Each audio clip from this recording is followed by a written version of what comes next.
ಭಗವದ್ಗೀತಾ ಅಧ್ಯಾಯ 5 ಕರ್ಮಸನ್ಯಾಸ ಯೋಗ ಶ್ಲೋಕ 23 ಶಕ್ನೋತಿ ಹೈವ ಯಃ ಸೋಢುಂ ಪ್ರಾಕ್ಶರೀರವಿಮೋಕ್ಷಣಾತ್ ಕಾಮಕ್ರೋಧೋದ್ಭವಂ ವೇಗಂ ಸಯುಕ್ತಸ್ಸ ಸುಖೀ ನರಃ.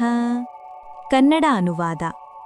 ಈ ದೇಹವನ್ನು ತ್ಯಜಿಸುವ ಮೊದಲೇ ಕಾಮ ಮತ್ತು ಕ್ರೋಧದಿಂದ ಹುಟ್ಟುವ ಆವೇಗವನ್ನು ಯಾರು ಸಹಿಸಿ ನಿಯಂತ್ರಿಸಬಲ್ಲರೋ ಅವನೇ ಯೋಗದಲ್ಲಿ ಸ್ಥಿತನಾದವನು, ಅವನೇ ನಿಜವಾಗಿ ಸುಖಿಯಾದ ಮಾನವನು.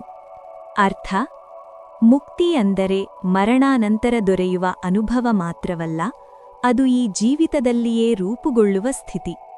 ಮಾನವನ ಮನಸ್ಸನ್ನು ಅತಿಯಾಗಿ ಅಶಾಂತಗೊಳಿಸುವ ಎರಡು ಶಕ್ತಿಗಳು ಕಾಮ ಮತ್ತು ಕ್ರೋಧ.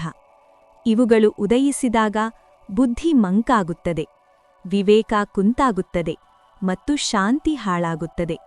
ಆದರೆ ಯೋಗಿಯು ಅವುಗಳಿಗೆ ಒಳಗಾಗುವುದಿಲ್ಲ.